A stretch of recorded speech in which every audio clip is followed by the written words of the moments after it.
কারণ আপনারাই হচ্ছে তৃণমূলকে উজ্জীবিত করবেন, তৃণমূলকে সংশ্লিষ্ট করবেন, সম্পৃক্ত করবেন এবং তৃণমূলের মাধ্যমে বাংলাদেশে একটা নতুন রাজনীতির বীজ বপন করবেন। এই জন্য আমরা মনে করছি যে এই রাজনীতিটা নতুন করে রিভিজিট করা এবং বোঝার জায়গাটা আমাদের জন্য জরুরি হয়ে গেছে। আমাদের রাজনীতি বুঝতে হলে প্রথমত হচ্ছে ৭১ সালে চলে যেতে হবে। কেন আমরা একটা বাংলাদেশ বানিয়েছিলাম?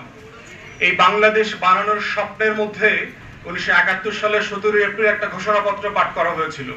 আপনারা যারা সেই ঘোষণাপত্র পড়েছেন, প্রবাসী সরকার ১৭ এপ্রিল এই ঘোষণাপত্র পাঠ করেছিল।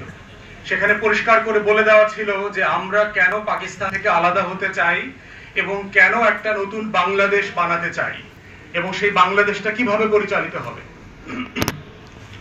সেই ঘোষণাপত্রের শুরুর অংশটা ছিল যে কেন আমরা পাকিস্তান থেকে আলাদা হতে চাই। বক্তব্যটা ইংরেজিতে লেখা, ওয়ারাস দিয়ে, যেহেতু পাকিস্তান রাষ্ট্রের সাথে তাদের কৃত ওয়াদা ভঙ্গ করেছে, যেহেতু পাকিস্তান রাষ্ট্র বৈষম্যের ভিত্তিতে দেশ পরিচালনা করছে, যেহেতু পাকিস্তান রাষ্ট্র পূর্বের সাথে পশ্চিমের যে সমতা থাকবার কথা ছিল সেই সমতা রাখতে ব্যর্থ হয়েছে, কিন্তু পাকিস্তান রাষ্ট্র ১৯৭০-এর নির্বাচনে নির্বাচিত জনপ্রতিনিধিদের কাছে হস্তান্তর করতে ব্যর্থ হয়েছে, যেহেতু পাকিস্তান রাষ্ট্র প্রতিবাদী জনগোষ্ঠীর উপরে যারা নিরস্ত্র ছিল তাদের উপরে রাতের আধারে অস্ত্র সহ ঝাঁপিয়ে পড়ে হাজারে হাজারে মানুষ হত্যা করেছে। এরকম অনেকগুলো কারণ অভিযোগ নামা ছিল, চার্জশিট ছিল পাকিস্তান রাষ্ট্রের বিপক্ষে, যে সেহেতু আমরা একটা নতুন গণপ্রজাতান্ত্রিক গণজনতান্ত্রিক রাষ্ট্র প্রস্তাব করছি, যেই রাষ্ট্রটার নাম হবে বাংলাদেশ এবং সেই রাষ্ট্রটা কিভাবে পরিচালিত হবে সেটাও বলা ছিল।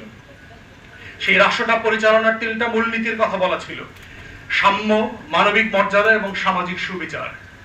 এবং এই 3টা মূলনীতি এত ঐতিহাসিক বাস্তবতা আছে, আল্লাহ রসুলের জীবনে যারা আপনারা মদিনার সনদ পড়েছেন, সেই মদিনাতে যাবার পরে উনি সহিফাতুল মদিনা যখন চুক্তি করলেন, মদিনার আওস খাজরাজ, মদিনার ইহুদি, মদিনার মুশরিক, মদিনার কাফের, মদিনার মুসলমান সবাই মিলে যে কিসের ভিত্তিতে একটা মদিনা রাষ্ট্র চলবে সেই রাষ্ট্রটার গঠন প্রণালী সম্পর্কে ওখানে লেখা ছিল।